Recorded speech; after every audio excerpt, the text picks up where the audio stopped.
आणि मोसंबी अशा झालेला आहे साधारणतः. तो असा उपटून टाकतोय. मूग आहे.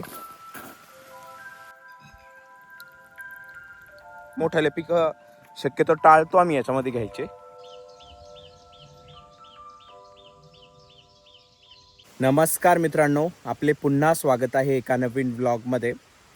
आज मला भरपूर काम होतं, तर आता साधारणतः 5 वाजलेले आहे आणि मी वावरामध्ये आलेलो आहे, शेतामध्ये आलेलो आहे. आमच्याकडे वावरच म्हणता याला, वावरामध्ये आलेलो आहे.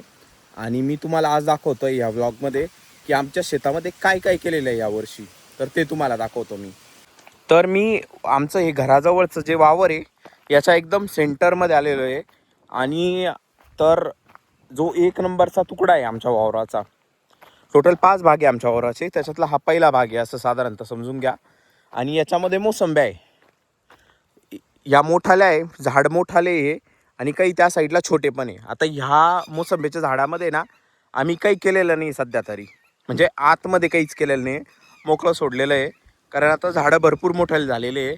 आणि मी तुम्हाला मागे दाखवलं होतं, आम्ही याला डेंग्या पण लावल्या होत्या, या अशा डेंग्या लावलेल्या आहे फांद्या तुटूनी म्हणून. आणि मोसंब्या अशा झालेल्या आहे साधारणतः. काही काही मोसंब्या ह्या अशा काळ्या पण होता, काळे चट्टे पडता, याला मँगो म्हणता, हे पण मी तुम्हाला सांगितलेलं आहे. तर या मोसंबीवर थोडा मँगोचा प्रभाव आहे. आणि सध्या मोसंबीला पाणी द्यायचं काम चालू आहे, कारण पाऊस नाही म्हणून.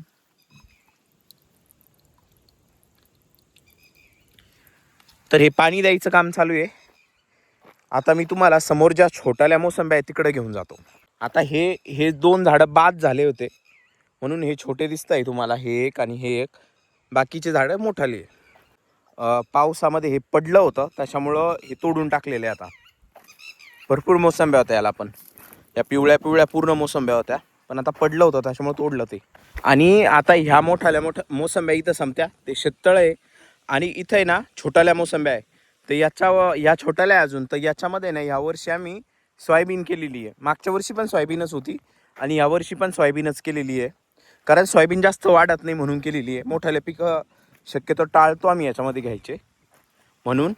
आणि इथपर्यंत ट्रॅक्टरनी पेरलेली आहे आणि ही हाताने टाकलेली सोयाबीन आहे, कारण इथं जास्त ओललं होतं त्याच्यामुळे पेरल्या नव्हतं गेलं. मी तुम्हाला व्लॉगमध्ये सांगितलं होतं मागे एकदा. आणि ही अशी आहे, गवत भरपूर दिसतंय.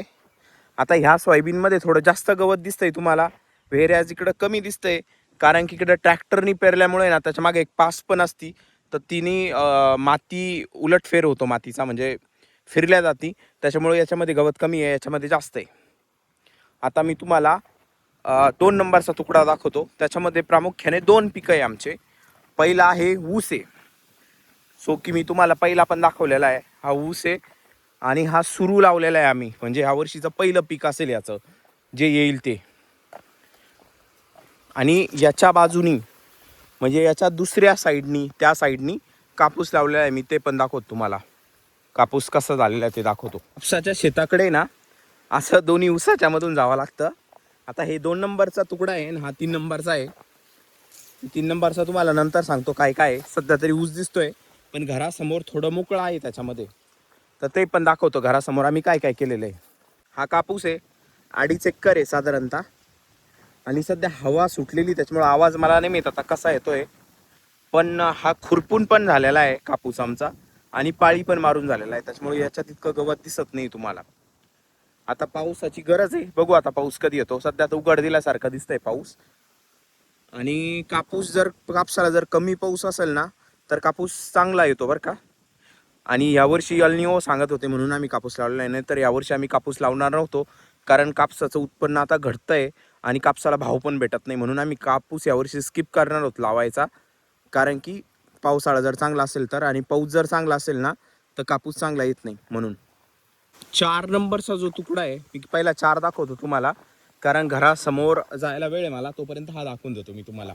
तर 4 नंबरच्या तुकड्यामध्ये ना मेन आहे मोसंबीचे, पूर्ण मोसंबी आहे. हे जवळपास 650 झाडं आहे आमचे मोठाले. आणि मोसंबी ह्या झाडांची बऱ्यापैकी चांगली मोसंबी आहे. दाखवतो मी तुम्हाला कशी साधारणतः आणि साईज कशी झालेली आहे. तर ही अशी मोसंबी आहे, बऱ्यापैकी मोठी झालेली आहे आणि भरपूर लाग देखील आहे. याला पण पाणी द्यायचं काम चालू आहे सध्या. हे बघा, भरपूर लाग असतो मोसंबीला पण.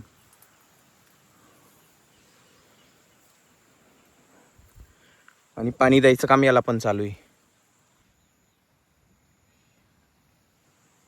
ठिबकनीच पाणी देता याला. याच्यामध्ये तणनाशक मारलेलं आहे कारण गवत भरपूर मोठं झालं होतं म्हणून. आता गवत जळालेलं आहे जवळपास. तर आता मी तुम्हाला घरासमोरचं दाखवतो. त्या बकऱ्या आहे केशवचंद त्यांच्या. तर इथे आहे ना, हा उडीद आहे, या चवळी आहे, चवळी. हा मूग आहे, समोरचा जो दिसतोय हा मूग आहे. आणि याच्या बाजूनी भुईमुग आहे.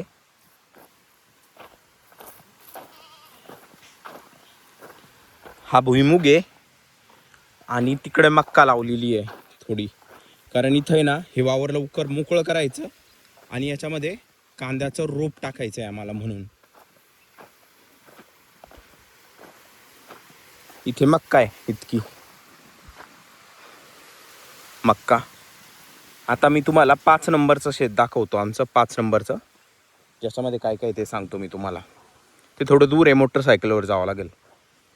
मूग खुरपायचं काम चालू आहे आणि जो दाट होतोय मूग तो असा उपटून टाकतोय, जास्त जर दाट असेल तर.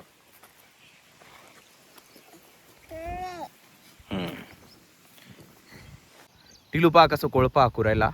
आम्ही त्या वावरात निघालो होतो आणि रस्त्यामध्ये टिलू दिसला, त्यांचा वावर आहे ॲक्च्युली. टिलू हाकून दाखव रे, थोडं समोर घे बरं. असं हाताने लोटायचं असतं आणि मागं ते वखरत चालतं. हा एकदम भारी आहे. लहानपणी मजा यायची आहे फिरवताना, पण नंतर हात दुखता बरं का भरपूर, कारण हाताने लोटावं लागतं.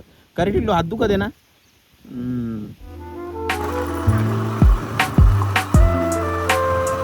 ट्री पण आलेला आहे माझ्यासोबत. तर हे आहे आमचं 5 नंबरचं शेत, जे तुम्हाला दाखवायचं होतं. आणि याच्यामध्ये ह्या वर्षी आम्ही केलेली सोयाबीन, आणि सोयाबीनमध्ये अशी तुरी लावलेली आतमध्ये. श्रीबादलोय ही अशी तुरी आहे आणि सोयाबीन. तर ही तुरी 5 फुटावर आहे, म्हणजे इथं एक सरी आहे. थांब 2 मिनटं. इथं एक सरी आहे आणि डायरेक्ट इथं एक सरी आहे आणि आतमध्ये सोयाबीन आहे.